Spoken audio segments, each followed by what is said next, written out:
Instagram stories for Wednesday, March 25th. I'm your host, Daniel Hill. There's a lot to talk about on the show today.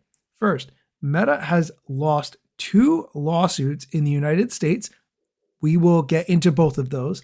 Additionally, there is a creator on Instagram who has 5 million followers who explains what to do when your analytics show that people are dropping off your videos and what you can do depending on the length of the video to keep them watching. We'll also hear from Lauren at the YouTube Creative Insider team talking about some updates that they've made to change the YouTube BrandConnect program to now calling it YouTube Creator Partnerships, plus some other updates. And after the end music, you'll hear me do Wednesday Waffle, where I talk about another topic that may or may not be related to social media. All of that on today's episode, but first, a quick word from our sponsors. Welcome back. Let's start with the Meta news, and there are 2 major lawsuits to talk about here. The first is in New Mexico, where it was found that Meta misled users about its product safety, and this was decided by a jury.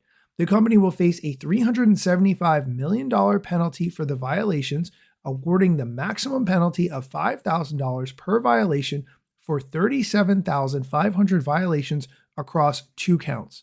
The jury decided against Meta on every count, though it declined to award a penalty as high as the state of New Mexico was looking for, which could have been closer to $2 billion. This is a landmark verdict, and it really centered around the fact that Meta was flouting the state laws of New Mexico by misleading consumers and facilitating child predators on its platforms. The state set up decoy accounts on Facebook to lure suspected predators to profiles that appeared to belong to minors, and they said they found they were flooded with requests and messages from adults. Meta denied these allegations, saying the state's investigation was flawed and that it had been truthful about the safety of its products. The Attorney General of New Mexico, Raul Torres, said, quote, "New Mexico is proud to be the first state to hold Meta accountable in court for misleading parents, enabling child exploitation, and harming kids. In the next phase of this legal proceeding, we will seek additional financial penalties and court-mandated changes to Meta's platforms that offer stronger protections for children," end quote. All right, now that we have that context, let's move on to the second trial. This one has to do with Meta and YouTube being on trial in Los Angeles County all around social media addiction. In this case, there was a young woman named Kaylee GM who used Instagram and YouTube and sustained mental health issues because of her usage of those platforms. In this case, the jury ordered both YouTube and Meta to pay a total of $3 million in compensatory damages, with Meta responsible for 70% of that balance. Jurors found that punitive damages were warranted, and they will deliberate further on the appropriate amount to award. Overall, there are 2 different things being put on trial here, and the amounts that Meta has to pay in both cases are wildly different. However, I do think this really opens up tech companies to liability for their products, which I think is very important, especially when companies and the employees in those companies knowingly do things that will harm their users for more money. All right, let's move on to some other Meta news. Instagram and Facebook are both adding the ability to link to affiliate content inside posts for shopping. On Instagram, creators will be able to load up to 30 shoppable products in a single reel. Creators will be able to copy and paste their own affiliate links for individual items directly.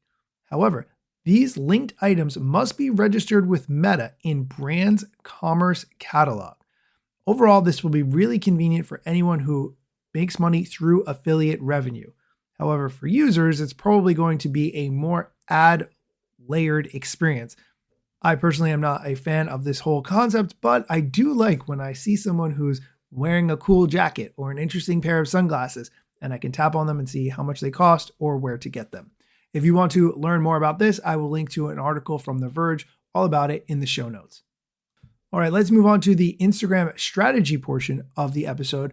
This clip that I'm about to play is from the @creators account, and the creator is named Jun Yu. He has 5 million followers on Instagram, but he explains what to do to keep people watching your videos for longer if you look at your analytics and you see a sharp downward curve. Now, obviously, this is a video and he points to a lot of things. So I'm going to just explain that he gives instructions for how to keep people watching for 3 different video lengths. The first video length he talks about is up to 15 seconds. The second is from 15 seconds to 60 seconds. And the third is from 60 seconds plus.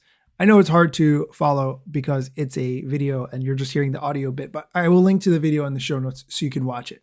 Here's the clip. Hi, I'm June. I've posted content every single day for the last 6 years and grew an audience of over 5 million followers. The truth is, everyone knows that retention is the key metric for growth. But what nobody talks about is how the shapes of these retention curves vary based on the video's duration. So I sat down and analyzed over 1,000 graphs to populate what is good, what is bad, and how to fix it to make this super simple for you. If your video has this duration and this bad retention graph, try adding a rehook 5 seconds in, like asking a question or switching the frame to keep your viewers engaged. Now, if your video has this duration and this bad retention graph, try out a transformation video. The viewers will first see themselves in your struggle and want to learn how they can transform with the method that you used. And lastly, if your video has this duration and this bad retention graph, try stacking visual, text, and sound hooks at the beginning of your video while solving a core problem for a specific avatar throughout the video. I want to see you win so you can follow for more content just like this. All right, I picked that video for a couple of different reasons. Number one, retention is really hard. Keeping people watching when they have so much content at their fingertips and very short attention spans is a real challenge. So I appreciate the suggestions that he made to keep people watching. Additionally, Junyu is doing an event in Manhattan this weekend. I personally can't make it, but I know some friends who are going. And if you are in the New York area and you do go, I am very curious to hear whether or not it was a worthwhile event. So if you are going, please let me know. All right, we're going to take a quick break. When we come back, Lauren from the YouTube Creator Insider team is going to talk about creator partnerships. So if you are working at a brand and you want to work with creators, or you're a creator who wants to work with brands, you're going to want to know about creator partnerships. Stick around. Welcome back. Here's Lauren from the YouTube Creator Insider team talking about YouTube creator partnerships, which is how brands and creators can get connected. Here's the clip. Over the last few years, we built a wide range of tools to help better connect creators with brands so creators can form meaningful partnerships while continuing to create content for their channels. To help drive more collaborations between creators and brands, we're bringing together our creator and advertiser tools under one umbrella called YouTube Creator Partnerships. So what's changing? You'll see BrandConnect and our Creator Partnerships Hub as YouTube Creator Partnerships going forward. None of the tools you know are changing. We're simply updating their names to create a more unified identity for the features that both creators and brands use. As of today, YouTube Creator Partnerships is currently available in 7 markets: the US, India, Indonesia, the UK, Brazil, Australia, and Canada. We're excited to announce that we're expanding access to more countries in the coming months. All right, I'm going to stop it there. She goes into more detail about what's new around YouTube creator partnerships, but it's not delivered in a very dynamic way. So I will link to it in the show notes in case you want to watch more of it. At the end of the clip, though, she does talk about a new YouTube shopping podcast series, which I think is very indicative of where things are going. And I like this concept. Here's the clip. And lastly, beginning this week, our head of content and community at YouTube Shopping, also named Lauren, will kick off a podcast series we're calling Workshopped, aimed at demystifying YouTube shopping for creators. Lauren will sit down with creators in tech, fashion, beauty, and home and lifestyle to answer what YouTube shopping is and how to use it, best practices around incorporating shopping into organic content, how eligible creators can best leverage the continued rollout of new product features and AI, as well as hear success stories firsthand. Check out the first episode with Dr. Shireen Idris this Thursday. And that's it for this week. From the creators of YouTube to YouTube creators, we'll see you next week. Okay, I just want to pause and say that sounds like the best job I've ever heard. You get to work with the YouTube team and interview people who work at your company and call it a podcast. I couldn't design a better job if I tried. If you know how to get a job like that, could you send me a DM, please? You can find me on Instagram at Daniel Hill Media. I would love to hear your suggestions. That is going to do it for the news portion of today's show. If you want to hear me do Wednesday Waffle, where I talk about another topic that may or may not be related to social media, stick around after the music. Let me tell you a couple things that you should know about me. A product manager but do not have a bachelor's degree. But actually that's factually a fraction of me. Another fraction's posting content irregular and irrationally. Still probably won't get a job at the Gram.